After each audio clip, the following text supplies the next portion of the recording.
La emigración a Medina marcó un punto de inflexión en la historia del Islam. Por su importancia, el segundo regente, Omar ibn al-Khattab, Dios esté complacido con él, fijó este evento como inicio del calendario islámico. La Égira rompía con 13 años de opresión y vulnerabilidad e iniciaba una nueva etapa de fortaleza, libertad y justicia para todos en Medina. En los 2 capítulos anteriores hablamos de los 3 ladrillos que cimentaron la nueva comunidad medinense, la construcción de la mezquita, el hermanamiento y la constitución. Vamos a ver qué políticas se establecieron y algunos retos que superaron.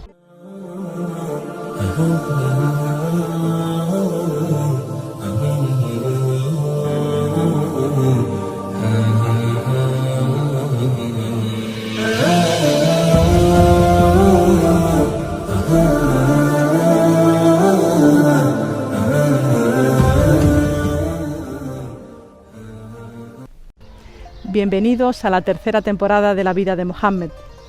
Todo era diferente y todo parecía posible en Medina. Era el momento de recoger los frutos de tantos años de educación espiritual. Recordemos que el profeta, la paz sea con él, había mandado a Mus'ab ibn Umair, Dios esté complacido con él, tras el primer pacto de Aqaba para enseñarles la fe. Y esto allanó el camino para la llegada de los musulmanes 2 años después.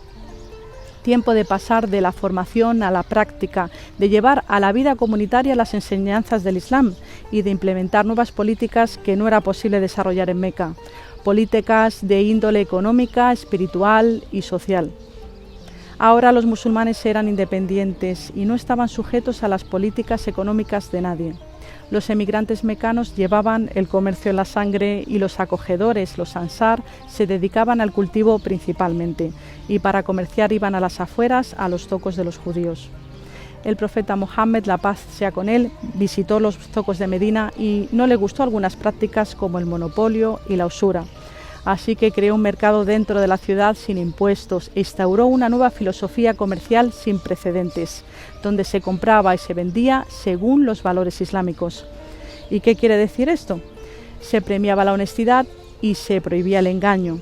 Por ejemplo, no se permitía esconder los defectos de los productos, comprar antes de que el comerciante lleve sus productos al mercado o la especulación.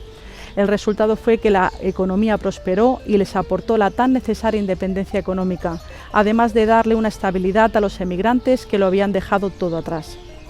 En menos de un año, casi todas las leyes referentes a las prácticas de adoración descendieron. Durante el primer año y pico, los musulmanes seguían rezando en la misma dirección que los judíos hacia el Beit al-Maqdis, en Jerusalén, pero el corazón del mensajero de Dios anhelaba y le pedía a Dios que ordenara el cambio del al-Qibla hacia la Kaaba, hasta que descendió la orden divina que lo establecía. Este cambio confundió a muchos, no entendían el porqué.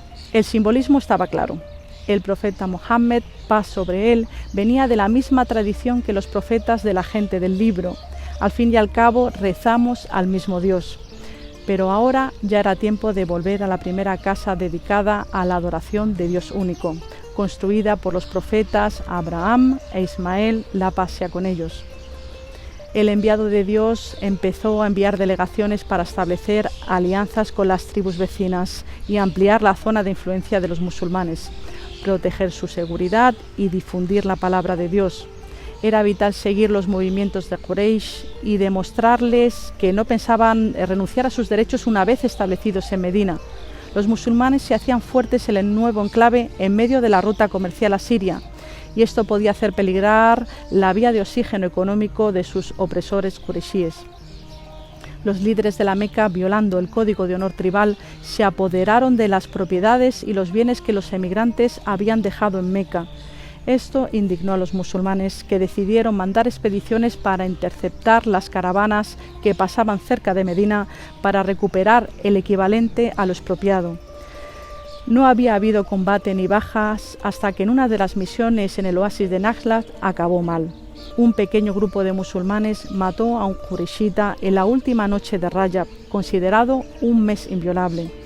El profeta Mohammed, la paz sea con él, se enfadó, ya que él no lo había ordenado. Y fue el pretexto perfecto para que los paganos ensuciaran la imagen de los musulmanes y movilizaran contra ellos a las tribus de alrededor. La revelación descendió y evidenció que lo que hicieron los mecanos durante 13 años era mucho más grave. Habían asesinado, torturado, perseguido, boicoteado y robado los bienes de los creyentes solo por haber dicho que Dios es único. A partir de ese suceso, los idólatras mantuvieron una actitud de provocación y amenaza a los creyentes. La respuesta de los musulmanes fue activar el estado de alarma permanente y apostaron guardias en puntos estratégicos. Estamos en la antesala de una guerra inminente. En la etapa mecana, los musulmanes ponían la otra mejilla. Eran minoría y no podían defenderse a pesar de las torturas, pero sin la orden de Dios ningún creyente iba a actuar. Muchos musulmanes habían sido cruelmente torturados y algunos asesinados como Sumayya y Yasir. Dios esté complacido con estos esposos. Pero en Medina todo dio un giro. Allah subhanahu wa ta'ala hizo descender unos versículos que autorizaban la defensa ante las agresiones de los opresores.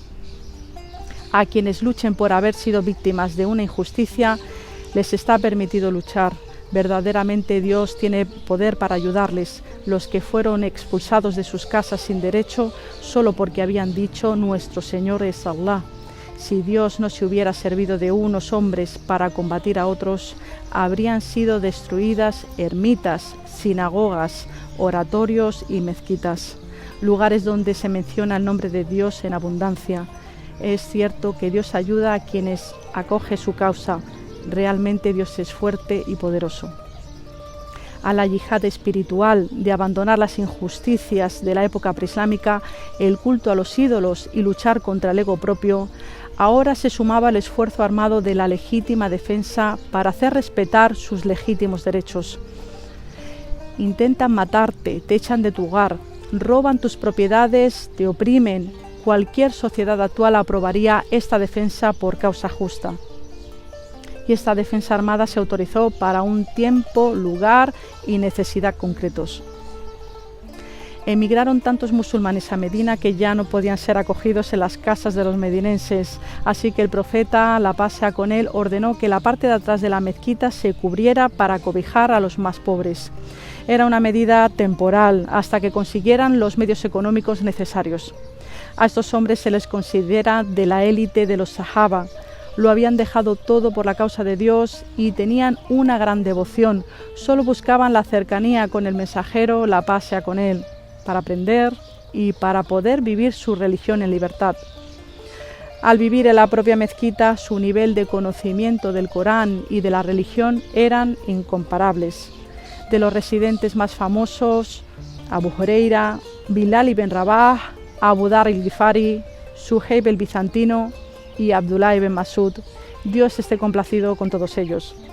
Os animamos a que indaguéis sobre sus vidas. La realidad pujante de la comunidad musulmana provocaba celos y conflictos de poder. A pesar de la constitución consensuada y de los esfuerzos del enviado paz sobre él por tranquilizar a las tribus y a los líderes religiosos. Hasta entonces la conversión al Islam exigía tantos cambios y renuncias que solo podían hacer del corazón sincero de un creyente. Sin embargo, tras la gran victoria de Badr, que dio un gran prestigio al profeta, la paz sea con él, y a los musulmanes en toda Arabia, empezaron a darse conversiones interesadas con el fin de no perder notoriedad o de ganarla. A este grupo se les llamó los hipócritas, munafikun. El cabecillo no era otro que Abdullah ibn Ubay ibn Salul, el líder de Aus y Hazraj antes de la emigración. La pérdida de posición le hizo aparentar el Islam por un lado y al mismo tiempo estrechar lazos con Quraysh. El peligro estaba ahora en casa. Los hipócritas atacaban el Islam desde dentro de la comunidad, se esforzaban en reavivar antiguas hostilidades entre Aus y Hazraj y casi tienen éxito si no hubiera sido por la rápida reacción del profeta, la paz y las bendiciones de Dios sean con él, y de los compañeros que pusieron su hermandad por encima de cualquier rencor pasado. Al año comenzaron las tensiones con los judíos. Los musulmanes habían vivido con los politeístas en Meca, pero ahora en Medina se encontraban con un gran grupo de personas que creían en el mismo Dios, en la fe abrahámica, los profetas, los ángeles, el paraíso y el infierno, los libros revelados. El profeta, la paz y las bendiciones de Dios sean con él, era muy optimista. Los judíos sabían además que un profeta estaba por venir y, como dice Dios en el Corán, aquellos a quienes hemos otorgado la escritura lo conocen, al mensajero del Islam, así como conocen a sus propios hijos, y por cierto que un grupo de entre ellos oculta la verdad a sabiendas. El principal rabino de la ciudad, Abdullah ibn Salam, Dios esté complacido con él, también había abrazado el Islam. Este avance pacífico hizo que los líderes de las tribus judías de Medina temieran perder su influencia y empezaron a planear contra el profeta y los musulmanes, sin manifestar, claro, su voluntad de romper el pacto constituyente firmado hacía poco.